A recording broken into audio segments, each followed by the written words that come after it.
1 year ago today, I left my full-time job to go work for myself. And it was one of the scariest decisions I made. If I'm being honest with you, I did not make a lot of money in the first 6, 7, really even 8 months of the business. However, if I look at just the first 4 months of 2024, I'm actually on track to gross $101,000 in this web design business that I started in 2023. So in this video, to celebrate 1 year of full-time work, I'm going to give you the 10 tips that I wish I knew when I started working for myself. And I think the most valuable one is number 9, but I also want to hear your favorites. So be sure to leave that below in the comments, and let's get right into it with number 1. Make sure you're financially ready. I know, this is probably common sense, right? You're like, well, of course you want to be financially ready. But I can't tell you how many entrepreneurs I have met who are really, really struggling with money. And don't get me wrong, I did not start with that much money. I literally figured out how much would I need to pay rent and my bills and live off of top ramen for the next 3 months. And I put that in my checking account, and then I put another 3 months worth of that in my savings account. And that was it. And again, if I'm being honest, I was doing web design, and so I'd get projects and I'd feel great, and then I'd hit a little stint, and I wouldn't. It was feast or famine. And on the second wave of famine, I literally had to pull money out of my savings account to pay the rent. This is the truth, people. This happens when you're a freelancer.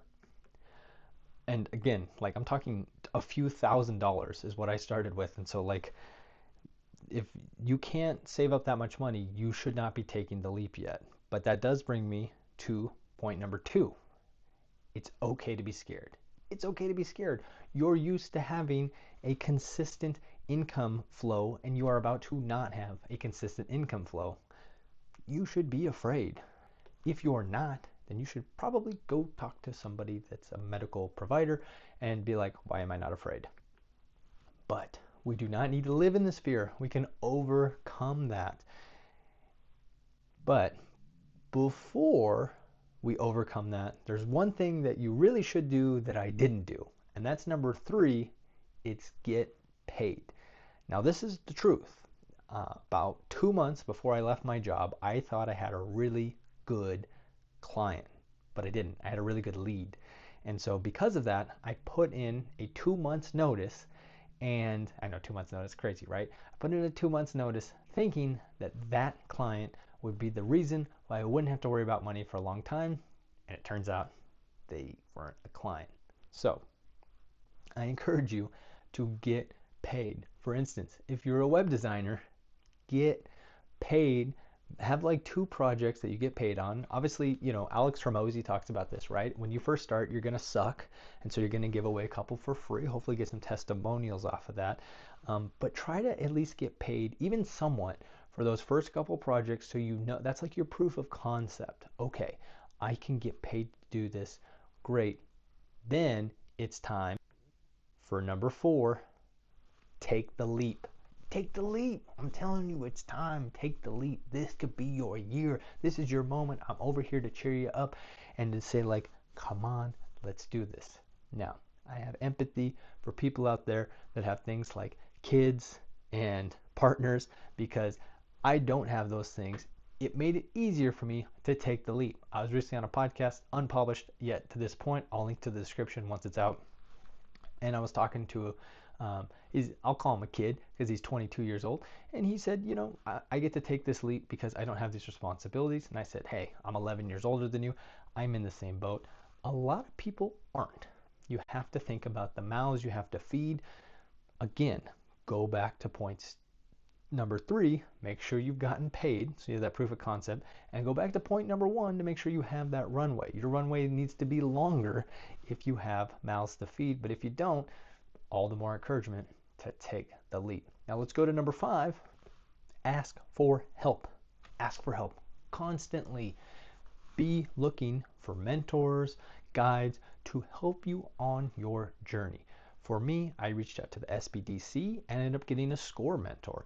I ended up reaching out to some of my past employers, and they were able to give me advice. business owners that I knew were giving me all sorts of information about how to register an LLC, how to save for taxes, all these things I never would have thought of because I'm like, I want to actually start a business. I don't want to just do a couple freelance websites. I want a business. And so what did I do? I went to the business owners I knew and I started to ask dang questions. And they gave me this piece of advice, which is number 6. Make connections. Start making connections, especially around your industry. I'm going to stick with the web design example because that's where I got started. I started to look for people that were around me.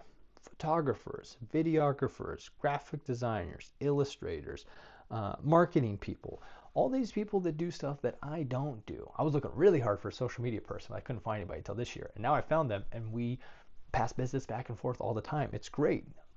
My score mentor called these my affiliates. It's kind of like an affiliate link, but in real life, right? You're going to pass stuff back.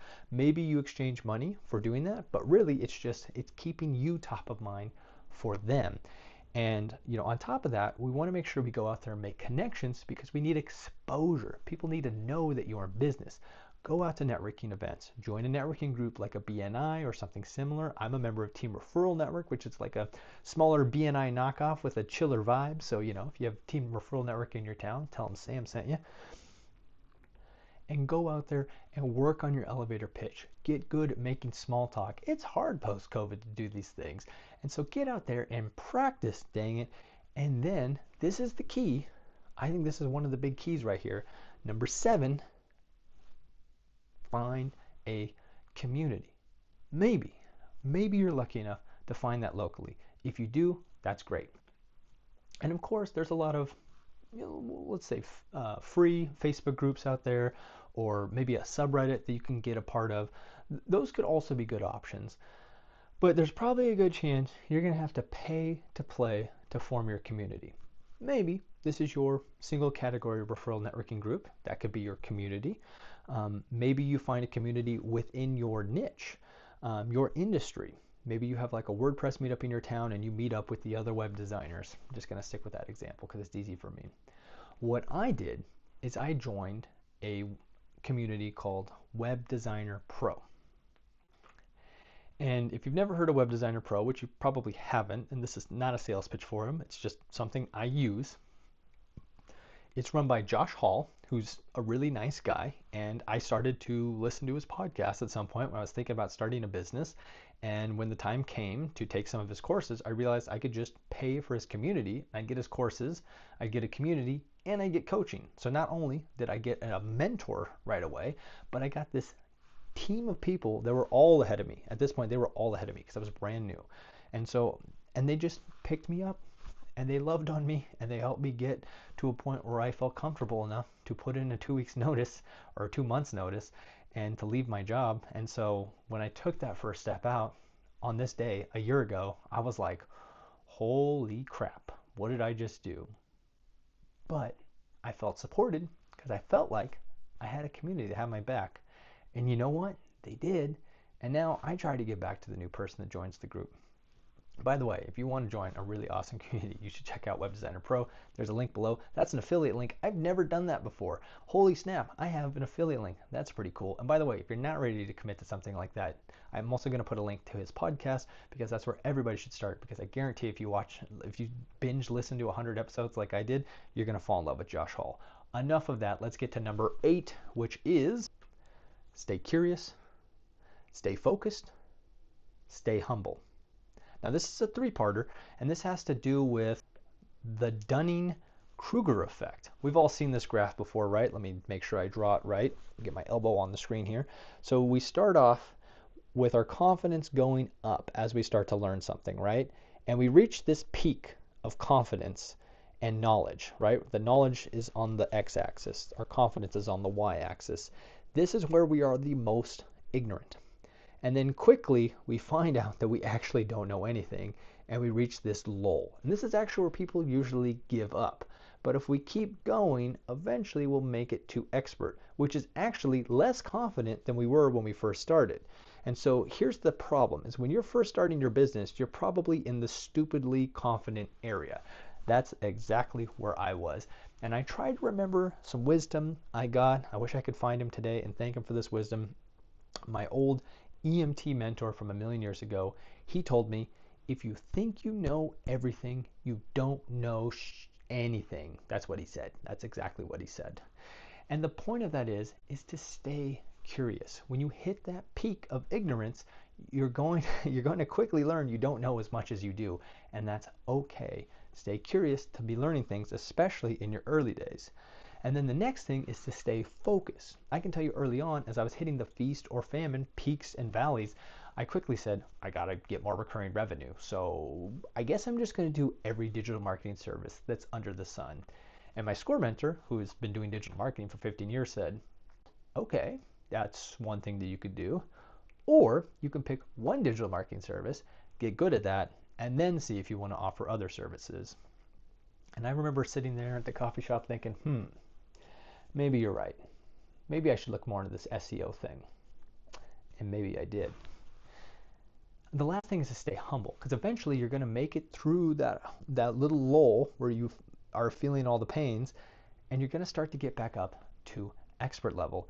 And that's great, but you have to stay humble, be honest, and let people know in the early days, like, look, I'm starting to look like I know what I'm talking about, but I'm still pretty new. Cut me a little bit of slack. I'll cut you a little bit of deal, and we'll work together to both prosper in this early time of my business, because that's what we got to do. We got to get through those humps. How do we get through that first year? How do we get through the first 3 years? How do we get through the first 5 years? And that is how you get a business that sticks around. I think. I don't know. I've only been doing it for 1 year. But the number 9 point, number 9 is to, and this is the most important step. The most important step. Please, please, please listen to this step right here. Maybe you skipped ahead to this step. This is number 9. Take steps a quarter step too early, not a full step too early.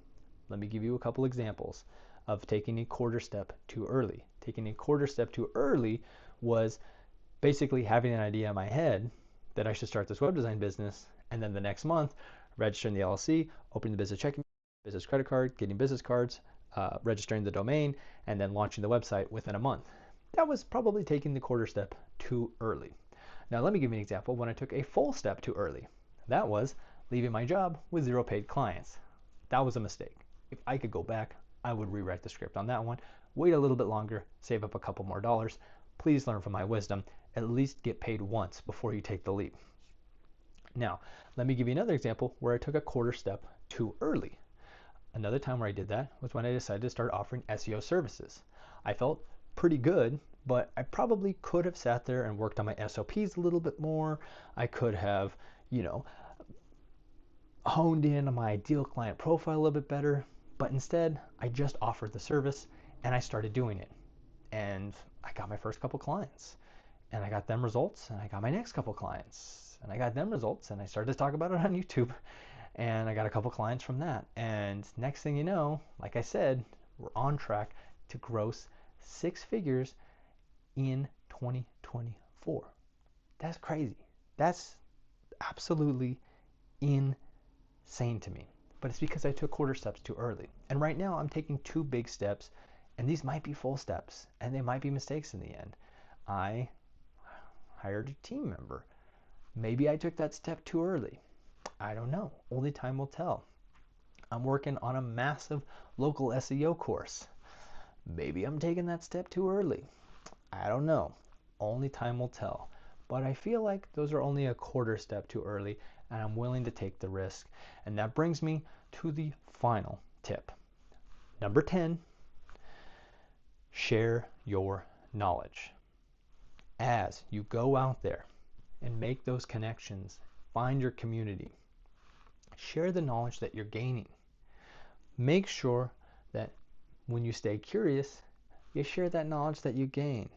While you're staying focused on a single topic, you keep sharing that knowledge, and you stay humble to say, hey, look, I'm only a couple steps ahead of you on the journey on this, but let me tell you a little bit about Google Business Profiles.